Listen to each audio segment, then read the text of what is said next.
கூட்டுறவு வங்கிகளில் நகைக்கடன் தள்ளுபடி என்பது என்ன? அனைவருக்குமே நகைக்கடன் தள்ளுபடி செய்யப்பட்டு விடுமா? இந்த சலுகை யார் யாருக்கு வழங்கப்படுகிறது? எப்படி நகைக்கடன் தள்ளுபடி செய்யப்படுகிறது? வங்கிகளின் நடைமுறைகள் என்னென்ன?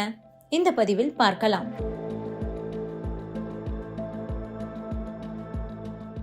தமிழகத்தில் கூட்டுறவு வங்கிகளில் வழங்கப்பட்ட நகைக்கடன் தள்ளுபடி என்பது அரசின் குறிப்பிட்ட வழிகாட்டுதல்கள் மற்றும் தகுதிகளின் அடிப்படையில் மட்டுமே செயல்படுத்தப்படக்கூடிய ஒரு முக்கியமான நலத்திட்டம்.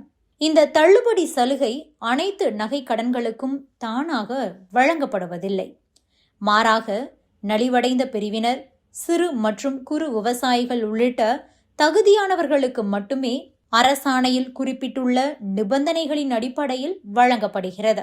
இந்த திட்டத்தின் கீழ் ஒரு குடும்ப அட்டைக்கு ஒருவருக்கு மட்டுமே அல்லது அரசாணையில் குறிப்பிட்ட எடை வரம்பிற்குள் உள்ள நகைக்கடன்கள் மட்டுமே தள்ளுபடிக்காக பரிசீலிக்கப்படுகின்றன. உதாரணமாக, சில திட்டங்களில் 5 சவரன் வரை உள்ள நகைக்கடன்களுக்கு தள்ளுபடி வழங்கப்பட்டுள்ள நிலையில் இந்த எடை வரம்பு அரசாணைக்கு ஏற்ப மாறுபடக்கூடியதாக இருக்கும்.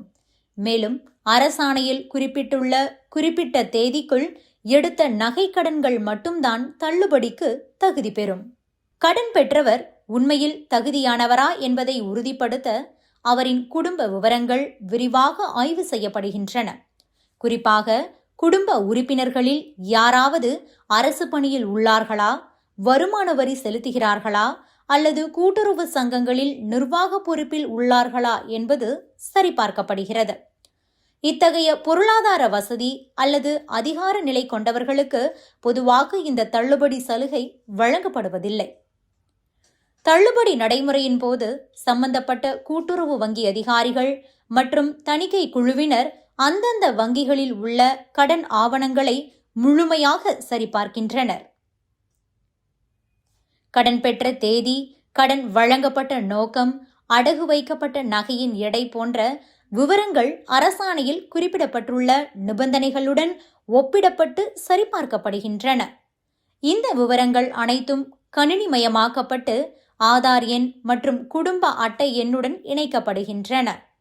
இதன் மூலமாகவே ஒரே நபர் அல்லது ஒரே குடும்பம் பல்வேறு கூட்டுறவு வங்கிகளில் கடன் பெற்று முறைகேடாக தள்ளுபடி பெறுவதை தடுக்க அரசு நடவடிக்கை எடுத்து வருகிறது.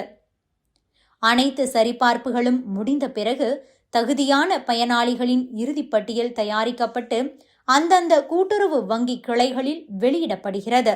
அதன் பின்னர் தள்ளுபடி செய்யப்பட்ட கடன்களுக்கான அசல் தொகை மற்றும் அதற்கான வட்டி தொகையை தமிழ்நாடு அரசே சம்பந்தப்பட்ட கூட்டுறவு வங்கிகளுக்கு வழங்குகிறது.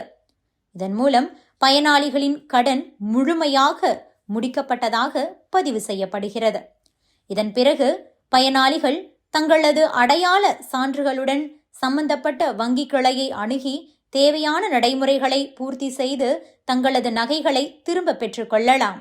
இதற்கான தகவல்கள், அறிவிப்புகள் மற்றும் ரசீதுகள் வங்கி மூலமாக முறையாக வழங்கப்படுகின்றன.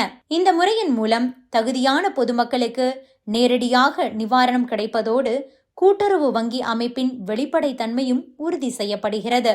அதனால்தான் சட்டப்பேரவை தேர்தல் நெருங்கி வரும் நிலையில் அதிமுக, திமுக கட்சிகள் கூட்டுறவு வங்கி கடன் தள்ளுபடி செய்யப்படும் என்ற ஒரு வாக்குறுதியை அளிக்க வாய்ப்புள்ளது. இதனால் நகைக்கடன் மற்றும் பயிர்க்கடன் தள்ளுபடி கிடைக்கும் என்ற நம்பிக்கையில் அனைத்து கூட்டுறவு சங்கங்களிலும் கடன் வாங்க மக்கள் அலைமோதி வருகின்றனர். இது மக்களுக்கு பெரும் உதவியாக இருந்தாலும் கூட்டுறவு அமைப்புகளின் நீண்டகால நிலைத்தன்மையை கேள்விக்குறியாகும். இதனால் நகைக்கடன் தள்ளுபடி செய்யப்படுமா என்ற ஒரு சந்தேகம்தான் இருக்கிறது.